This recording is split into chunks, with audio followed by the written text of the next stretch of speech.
So today we are going to be combining chapter 24 and 25, which is the end of our book.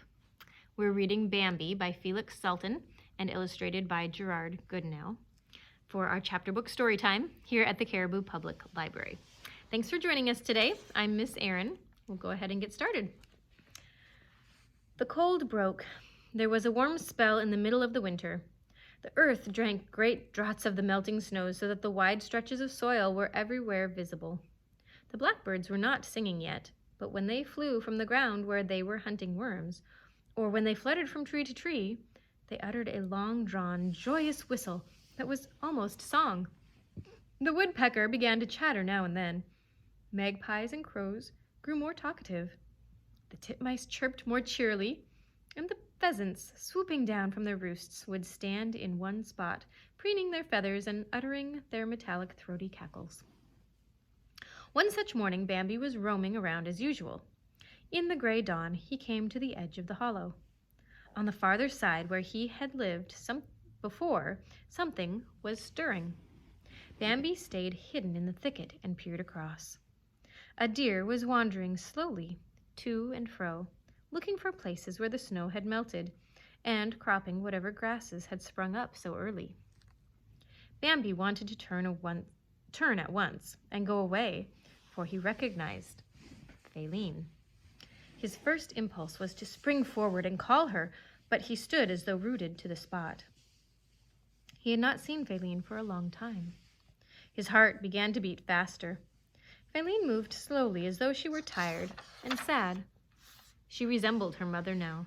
She looked as old as Aunt Enna, as Bambi noticed with a strangely pained surprise.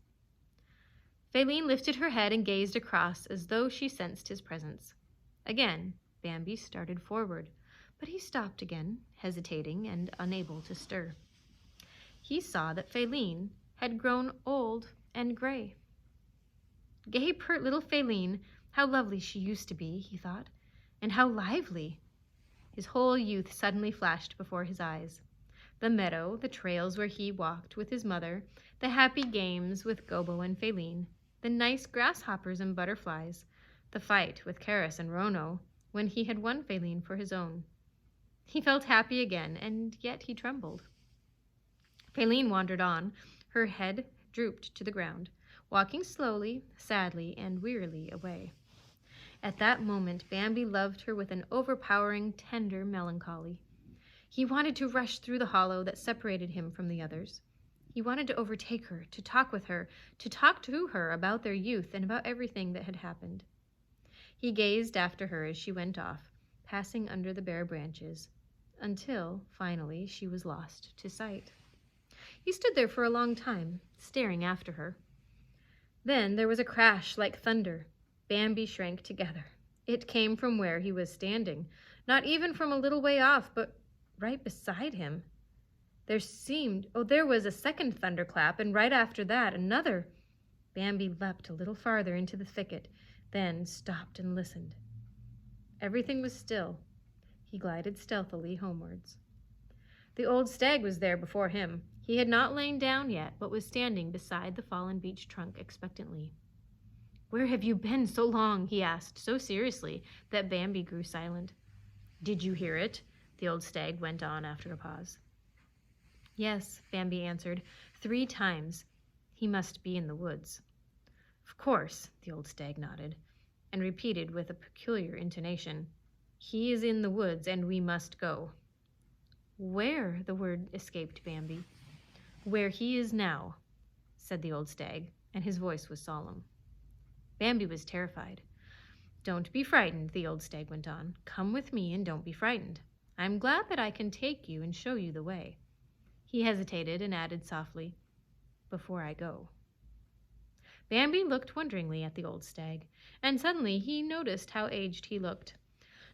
His head was completely gray now. His face was perfectly gaunt.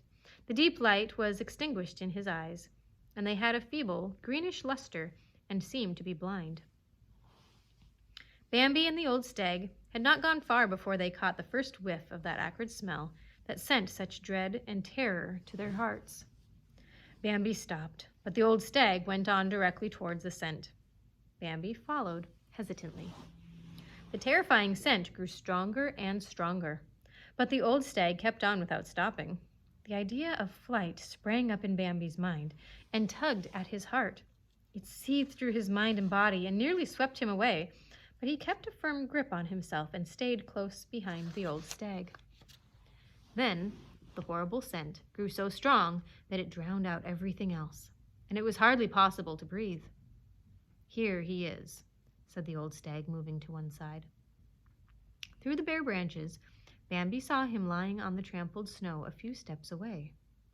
An irresistible burst of terror swept over Bambi, and with a sudden bound he started to give in to his impulse to flee. "Halt!" he heard the old stag calling. Bambi looked around and saw the stag calmly standing where he was lying on the ground. Bambi was amazed and, moved by a sense of obedience, a boundless curiosity, and quivering expectancy, he went closer. "Come near," said the old stag. "Don't be afraid." He was lying with his pale, naked face turned upwards, his hat a little to one side on the snow. Bambi, who did not know anything about hats, thought his horrible head was split in two. The poacher's shirt, opened at the neck, was pierced where a wound gaped like a small red mouth. Blood was oozing out slowly. Blood was drying on his hair and around his nose. A big pool of it lay on the snow, which was melting from the warmth. "We can stand right beside him," the old stag began softly, "and it isn't dangerous." Bambi looked down at the prostrate form, whose limbs and skin seemed so mysterious and terrible to him. He gazed at the dead eyes that stared up sightlessly at him. Bambi couldn't understand it at all. "Bambi," the old stag went on, "do you remember what Gobbo said and what the dog said, what they all think? Do you remember?" Bambi could not answer. "Do you see, Bambi," the old stag went on, "do you see how he's lying there, dead, like one of us? Listen, Bambi, he isn't all-powerful, as they say. Everything that lives and grows doesn't come from him. He isn't above us. He's just the same as we are. He has the same fears, the same needs, and suffers in the same way. He can be killed like us, and then he lies helpless on the ground, like all the rest of us, as you see him now." There was silence. "Do you understand me, Bambi?" asked the old stag. "I think so," Bambi said in a whisper. "Then speak," the old stag commanded. Bambi was inspired and said, trembling, "There is another who is over us all, over us and over him." "Now I can go," said the old stag. He turned away, and they wandered side by side for a stretch. Presently the old stag stopped in front of a tall oak. "Don't follow me any further, Bambi," he began in a calm voice. "My time is up. Now I have to look for a resting place." Bambi tried to speak. "Don't," said the old stag, cutting him short. "Just don't. In the hour which I am approaching, we are all alone. Goodbye, my son. I love you dearly." And we're going to read the last few pages, which is chapter 25. Dawn of the summer's day came hot, without a breath of wind or the usual morning chill. The sun seemed to come up faster than usual. It rose swiftly and flashed like a torch with dazzling rays. The dew on the meadows and bushes was drawn up in an instant. The earth was perfectly dry, so that the clods crumbled. The forest had been still from an early hour, and only a woodpecker hammered now and then, or the doves cooed their tireless, fervid tenderness. Bambi was standing in a little clearing, forming a narrow glade in the heart of the thicket. A swarm of midges danced and hummed around his head in the warm sunshine. There was a low buzzing among the leaves of the hazel bushes near Bambi, and a big May beetle crawled out and flew slowly by. He flew among the midges, up and up, until he reached the treetop where he intended to sleep until evening. His wing covers folded down hard and neatly, and his wings vibrated with strength. The midges divided to let the May beetle pass through, and then closed behind him again.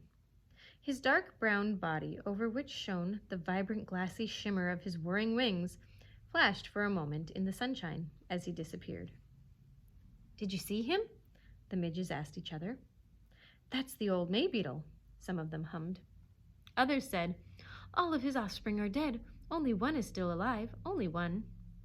"How long will he live?" a number of midges asked. The others answered, "We don't know. Some of his offspring live a long time. They live forever almost. They see the sun 30 or 40 times. We don't know exactly how many.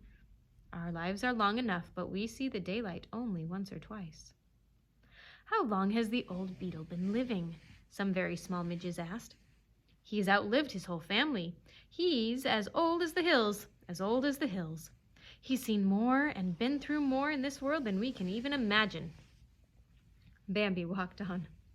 "Midge buzzings," he thought, "midge buzzings." A delicate, frightened call came to his ears. He listened and went closer, perfectly softly, keeping among the thickest bushes and moving noiselessly as he had long known to do. The call came again, more urgent, more plaintively. Fawns' voices were wailing, "Mother, mother." Bambi glided through the bushes and followed the calls.